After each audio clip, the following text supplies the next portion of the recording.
Salve, alunos! Bom, vocês viram no clipe de abertura um trecho do filme Tempos Modernos, do Charlie Chaplin. É um trecho bem interessante, né? A bandeira cai, o Chaplin estava passando, vê, vai tentar entregar ao seu dono, vai ficar acenando, mas ao acenar as pessoas em volta vão achar que é uma passeata em busca de direitos e vão atrás dele. Quando ele vê, está liderando uma passeata, coitado, nem imagina isso.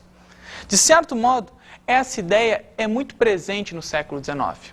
A ideia de um século no qual as ideias e as lutas mobilizam. As coisas ainda não estão resolvidas. Os trabalhadores lutam por aquilo que acreditam, lutam para melhorar as suas condições. Nada está resolvido naquele momento. Daí que essa imagem e essa ideia que acabei de falar ilustra a nossa aula, que se chama Doutrinas e Movimentos Sociais na segunda metade do século XIX. Bom, para entender melhor isso, todo esse ambiente de um século de luta, na qual as reivindicações estão para se resolver, vamos primeiro definir coisas muito básicas. Primeiramente, a realidade e as ideias. Definindo claramente o que é o contexto, o que é a realidade e as ideias que ele formula, nós vamos compreender melhor quais são essas doutrinas e esses movimentos que o século XIX nos fornece. Realidade é aquilo que se vive, é o contexto, é a sociedade, é a vivência das pessoas. Já ideias são as formulações que partem daquela realidade. Tendo noção disso, nós podemos explorar que doutrinas são essas ideias que partem desta realidade e os movimentos sociais daquele momento, que nós vamos ver a seguir, são aquela realidade vivida. Portanto, o tema dessa aula tem a ver com o cotidiano e com as lutas daquelas pessoas no século XIX, na metade do século XIX. E essa luta, esse cotidiano, está, sem dúvida nenhuma, relacionado às circunstâncias em que eles vivem e que eles tentam mudar, através de utopias, através de lutas.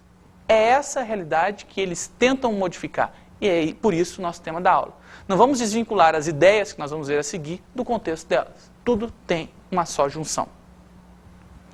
Inicialmente, portanto, para entender melhor essas doutrinas e movimentos do século XIX, vamos entender o seu contexto da época. O contexto da época está salientado na existência da consolidação da ordem burguesa. Veja, consolidação da ordem burguesa significa que a burguesia assume e conquista o seu poder naquele momento. Assume e conquista o seu poder. A burguesia vai tentar já assumir desde a Revolução Francesa, mas é em meados do século XIX que ela consegue, de fato, se estabelecer.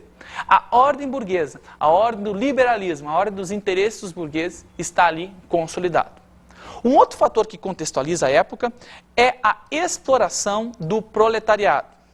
O proletariado, os operários, aqueles que trabalham nas fábricas, passam por condições de vida muito ruins, extremamente negativas.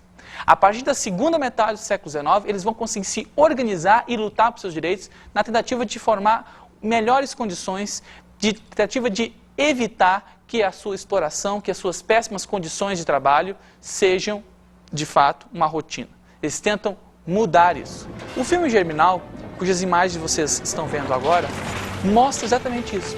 É a realidade desses operários, no caso, os operários que trabalham no serviço mais duro das minas de carvão, sofrendo com os duros tratos daquilo que podemos chamar da primeira Revolução Industrial, mas que foi frequência, foi comum até metade do século XIX.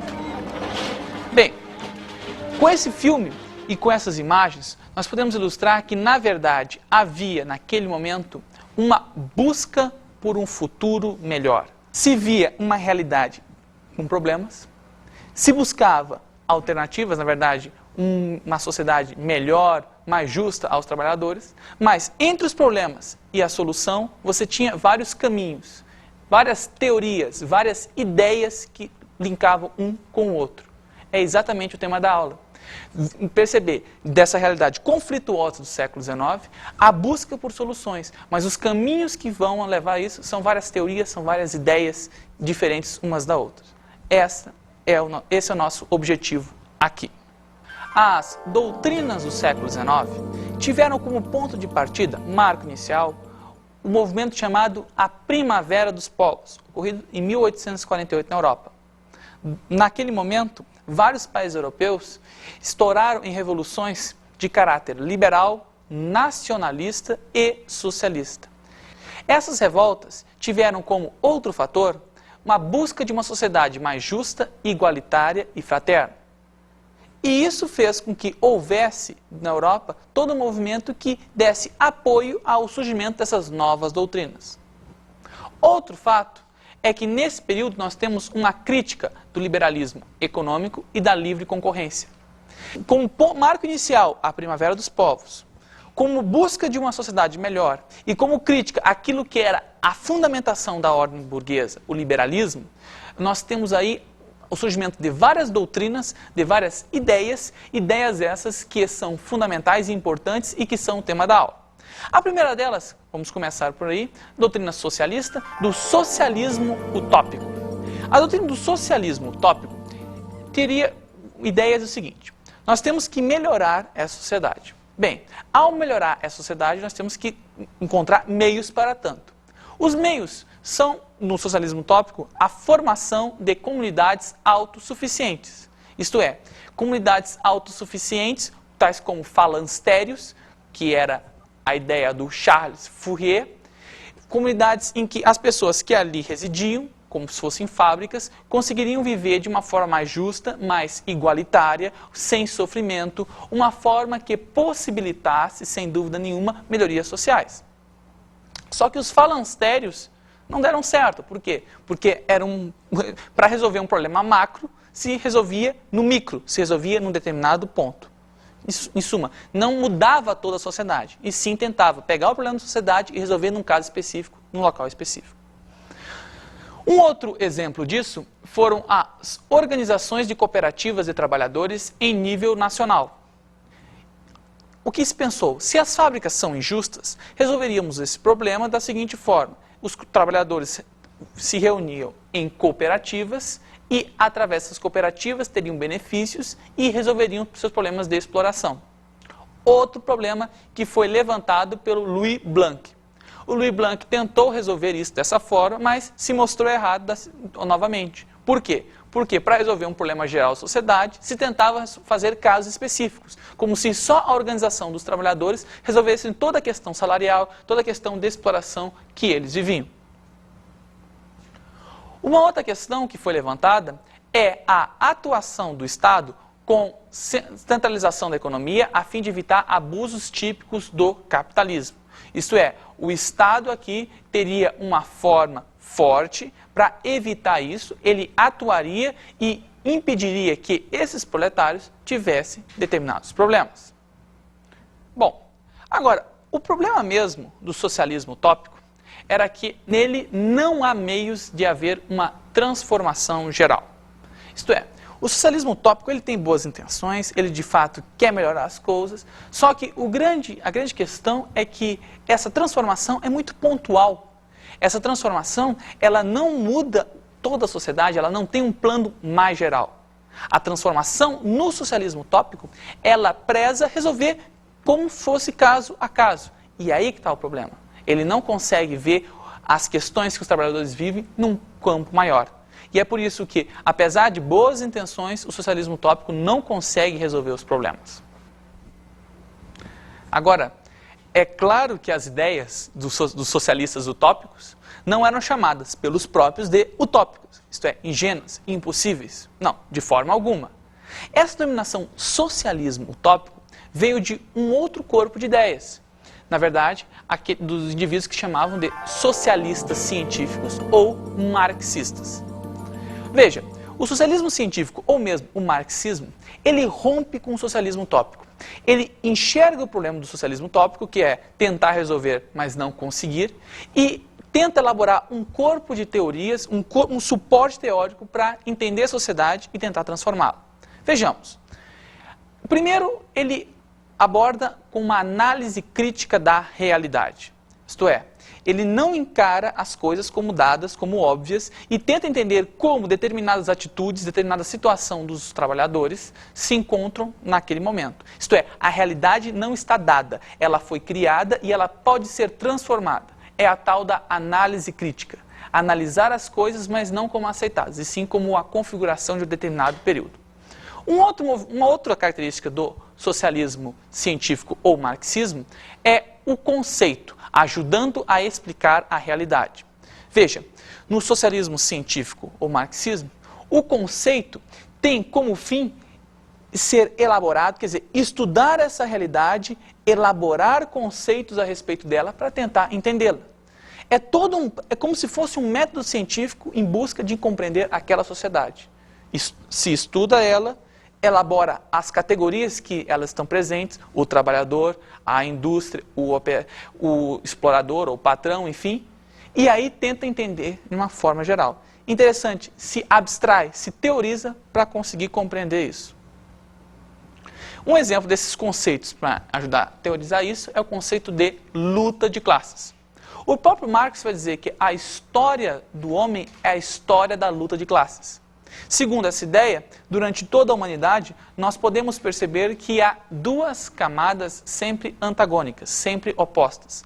A camada dos opressores, a camada dos oprimidos.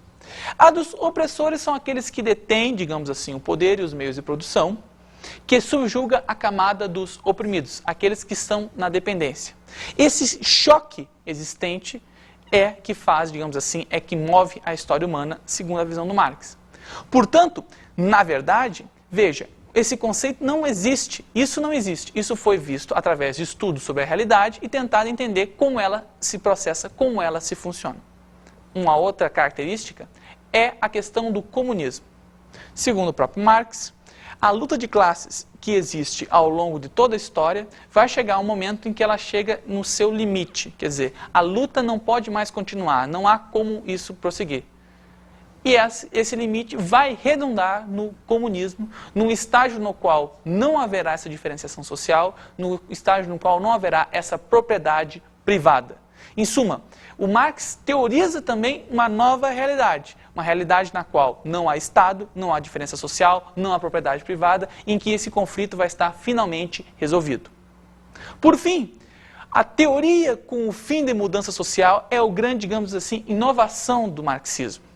A maioria dos pensadores tentou, de certo modo, pensar, filosofar a respeito do mundo. O que o Marx fez foi ir além disso, tentando pensar uma forma de mudá-lo. Daí o socialismo científico ou marxismo ser, de certo modo, perseguido desde o século XIX até os dias de hoje. Ou ser colocado como uma teoria contestatória, perigosa. Por quê? Porque ele busca exatamente isso, a mudança social, não simplesmente uma formulação teórica. Outra doutrina que, de certo modo, também está próxima do marxismo é o anarquismo. O anarquismo é contra qualquer forma de governo ou Estado, terminantemente contra. Ele busca uma nova organização. Nessa nova organização, há a abolição da propriedade privada e a instauração de uma sociedade sem opressores e sem oprimidos. Daí, ser contra o Estado. Veja, ser contra o Estado é em ver o papel do Estado, da organização estatal, do governo, um regime de opressão. Daí a anarquia, sem forma de governo, contra forma de governo. Os anarquistas, de certo modo, eles têm uma certa familiaridade com os comunistas, com o socialismo científico. Agora, a grande discordância do marxismo é sobre a instalação imediata da sociedade comunista. De acordo com o marxismo e com o anarquismo, o comunismo virá. A diferença entre ambos é que para o marxismo, para o socialismo científico, o comunismo é a etapa final. Nós teríamos o fim do capitalismo, a instauração de um regime intermediário, que é o socialismo, para depois ingressarmos no comunismo. O socialismo seria uma forma de transição. Os anarquistas, eles foram contra essa ideia. Segundo eles, nenhuma forma de transição dá certo. O problema é a existência do Estado. Daí que eles são contra essa forma de transição. Eles diziam que isso não daria certo. e no final, analisando as experiências socialistas do século XX, se vê que a crítica dos anarquistas tinha razão.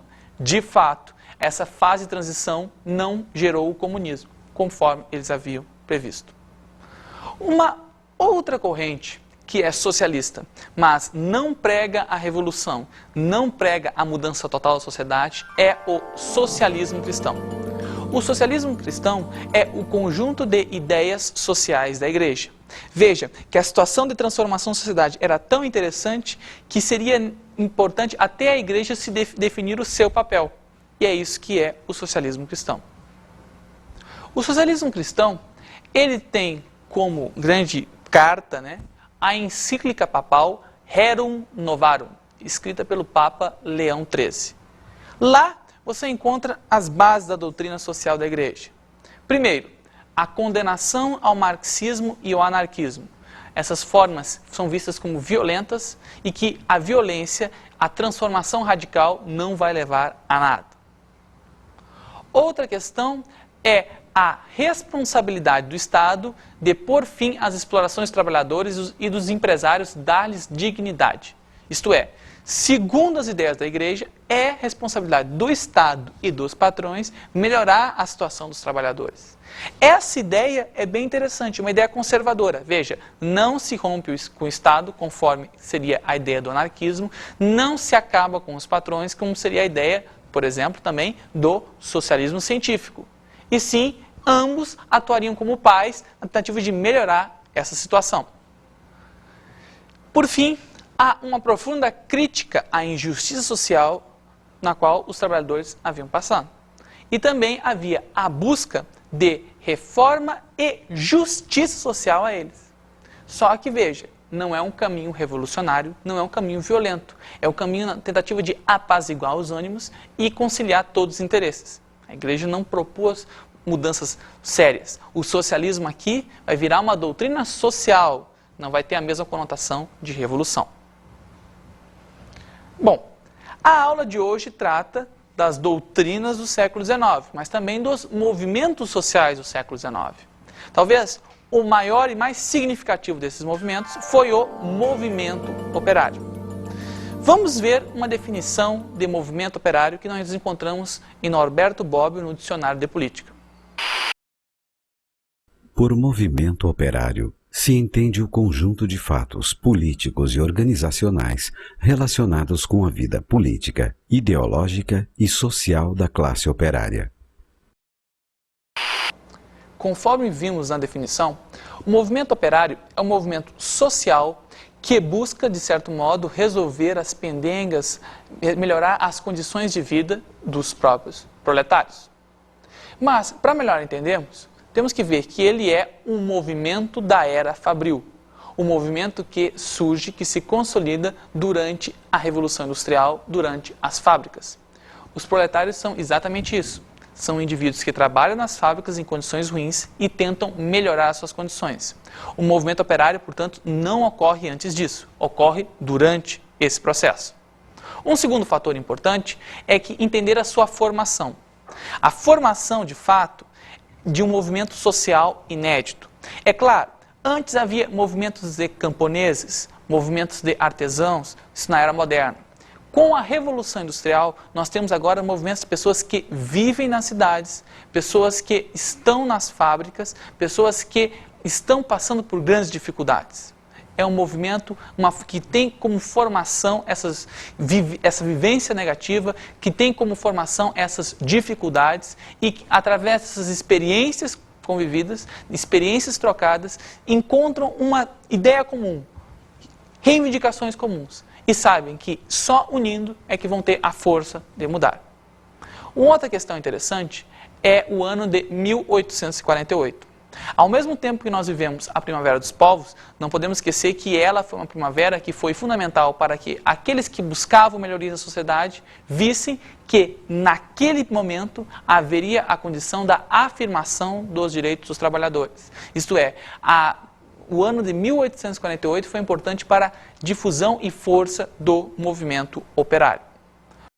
A primeira Associação Internacional de Trabalhadores, também conhecida como a Primeira Internacional, foi um reflexo disso. Essa afirmação do movimento operário foi tão forte que eles notaram que para que suas reivindicações fossem melhor atendidas, eles deveriam se organizar em conjunto de forma internacional. Isto é, todos os sindicatos da Europa de então deveriam estar unidos em busca das mesmas reivindicações. A questão da união faz a força, exatamente isso. Portanto, a Primeira Internacional teve isso, o papel fundamental de organizar os trabalhadores. Infelizmente, o que provocou o seu colapso foi o fato de que disputas internas para a liderança do movimento entre o Karl Marx e o Bakunin, representante lá dos anarquistas, foi decisivo para que a Primeira Internacional e a sua força caísse. Disputas internas. Veja, um grande problema também que passa o movimento operário. Se tem reivindicações, mas as disputas por quais reivindicações mais importantes geram esses problemas. Bem, desse balanço todo, nós falamos de proposições, nós falamos de movimentos. O tema que foi tratado aqui foi basicamente as ideias e as lutas. As ideias e as lutas desse século XIX, segunda metade do século XIX, nos faz refletir sobre o balanço das doutrinas e movimentos sociais nesse período. Esse balanço nos faz crer que, de fato, um período de profunda desigualdade social, um período de profunda turbulência, gerou uma reação tanto intelectual, ideológica, que guiou os movimentos sociais de então. Isso fica claro, essa força dessas ideias, num episódio conhecido como a Comuna de Paris, ocorrido em 1871. No caso, a França estava envolvida com uma guerra na Alemanha e Paris foi sitiada. A situação da cidade ficou tão prejudicial às pessoas que moravam, que os operários de então se armaram, se mobilizaram e tomaram o poder, tomaram conta. E, de certo modo, foi a primeira das revoluções socialistas, o primeiro dos governos socialistas de então. Algumas medidas, como, por exemplo, o controle das fábricas pelos operários, a extinção do exército, foram tomadas pelos comunardos, como eram chamados, os indivíduos da comuna. Um governo socialista que tentou aplicar algumas ideias socialistas, mas que foi punido. 1871, a primeira da experiência socialista até então. Um outro fator são os reflexos no século XX e nos dias de hoje dessas ideias vindas do século XIX. Sem dúvida nenhuma, as questões levantadas no século XIX pelos socialistas têm um grande reflexo até os dias de hoje. Não é à toa que durante todo o século XX, uma das grandes mobilizações, uma das grandes popularidades que foi vista na Guerra Fria foi entre o bloco capitalista, entre as ideias capitalistas e o bloco socialista e as ideias socialistas. Portanto, o século XX é exatamente isso. Essas ideias nos chegam até hoje e nos chegam com grande força. Bom, gente, agora vamos às nossas dicas de estudo.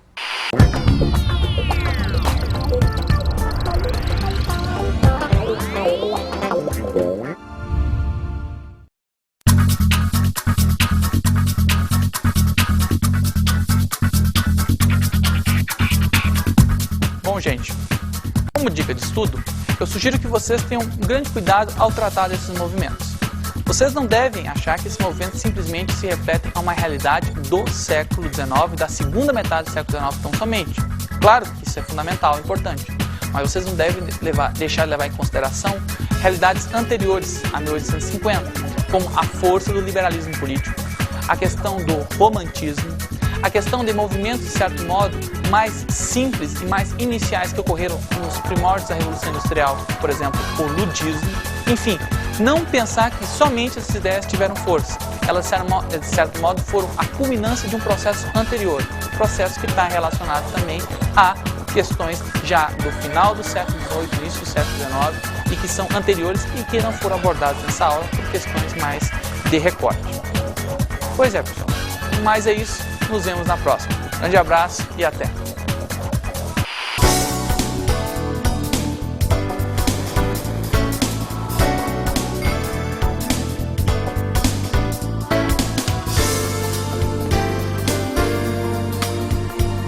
Na aula de hoje estudamos doutrinas e movimentos sociais do século XIX, segunda metade do século XIX.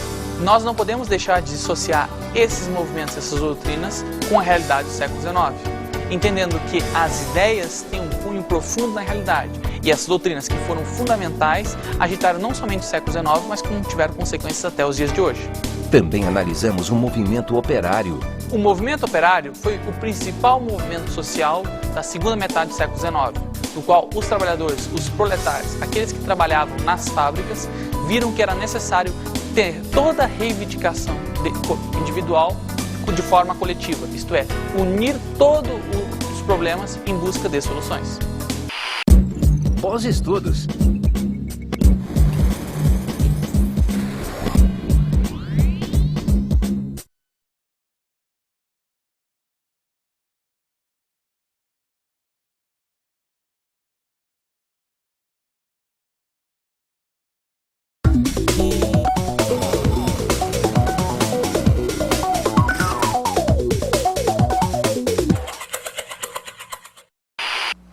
Olá, professor, tudo bem?